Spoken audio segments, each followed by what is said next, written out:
दोस्तों, बड़े बड़े कस्बों से लेकर छोटे छोटे गांवों तक इस टाइम केवल एक ही इंसान चारों तरफ दिखाई दे रहा है, और वो है बागेश्वर धाम के धीरेन्द्र कृष्ण शास्त्री, जिन्हें लोग बागेश्वर धाम सरकार के नाम से भी जानते हैं। वैसे तो आपने इनके बारे में कई सारी बातें सुनी होंगी, इनसे जुड़ी बहुत सी चीजें देखी होंगी, लेकिन क्या आपको मालूम है कि हमारे बागेश्वर बाबा कितने अमीर हैं, इनके पास कितनी संपत्ति है और ये क्या क्या करते हैं? प्रवचन देने के अलावा भी इनके पास कोई काम है या फिर इनका जीवन केवल भक्ति को ही समर्पित है? तो आइए जानते हैं कि हमारे बागेश्वर बाबा की पर्सनल लाइफ कैसी है। दोस्तों, मध्य प्रदेश के छतरपुर जिले में एक बहुत ही नामचीन धाम है जिसका नाम है बागेश्वर धाम, जिसके बारे में आप सब भली भांति जानते होंगे। और इस धाम के प्रमुख कथावाचक हैं धीरेन्द्र शास्त्री। इन्हें मानने वाले लोग पूरे देश से बागेश्वर धाम आते हैं और इनकी कथाओं को सुनने के साथ साथ इनके चमत्कार भी देखते हैं। वैसे देखा जाए तो अभी धीरेन्द्र शास्त्री की उम्र मात्र 26 साल ही है। इनका जन्म 4 जुलाई 1996 को मध्य प्रदेश के छतरपुर में हुआ था। इनके दादा भी एक धार्मिक गुरु थे और धीरेन्द्र शास्त्री अपने दादा को अपना गुरु मानते हैं।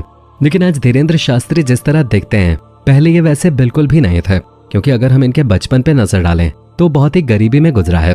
दादाजी भले ही धार्मिक गुरु थे और गांव में दरबार लगाते थे, लेकिन इनका परिवार आर्थिक रूप से मजबूत नहीं था, जिसकी वजह से अपने बचपन में धीरेन्द्र शास्त्री को कई सारी मुश्किलों का सामना करना पड़ा।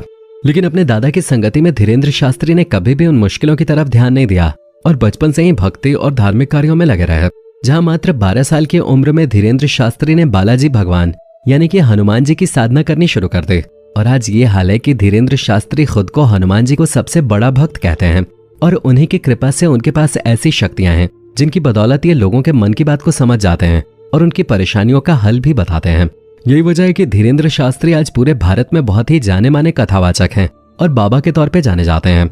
भारत के कोने कोने से लोग सिर्फ इनके दर्शन के लिए आते हैं और जो इनके दरबार तक नहीं पहुंच पाते वो दिन रात इनके प्रवचन सुनते हैं और इनके सुर में सुर मिलाते हैं। आज के समय में लोग बागेश्वर धाम सरकार की भक्ति में इतना डूब गए हैं कि इनकी एक झलक मात्र देखने के लिए लोग बेताब रहते हैं। इनके धाम पर हर दिन हजारों लोग आते हैं और हफ्ते में 2 दिन मंगलवार और शनिवार को भीड़ और भी ज्यादा बढ़ जाती है। यही कारण है कि बागेश्वर धाम के आसपास की जितनी भी जमीनें छतरपुर में हैं, उनकी कीमत आज मुंबई दिल्ली जैसे शहरों से भी महंगी हो गई है, क्योंकि वो जमीनें बाबा के धाम के नजदीक हैं। और यही वजह है कि धीरेन्द्र शास्त्री जी के ऊपर बहुत सारी सरकारी जमीनों पर कब्जे के आरोप भी लग रहे हैं और इस तरह के कई सारे विवाद आजकल सामने आ रहे हैं। यहाँ तक कि धाम में आने वाले लोगों की संख्या इतनी ज्यादा हो गई है कि 1 से 1.5 लाख रुपए दुकानों का किराया पहुंच गया है। इन सब चीजों से बाबा बागेश्वर धाम सरकार को काफी ज्यादा फायदा होता है। तभी तो सूत्रों के मुताबिक बागेश्वर धाम सरकार यानी कि धीरेन्द्र शास्त्री की कुल संपत्ति 20 करोड़ से भी ज्यादा है। हो सकता है कि इनकी संपत्ति और भी ज्यादा हो और उसकी सबसे बड़ी वजह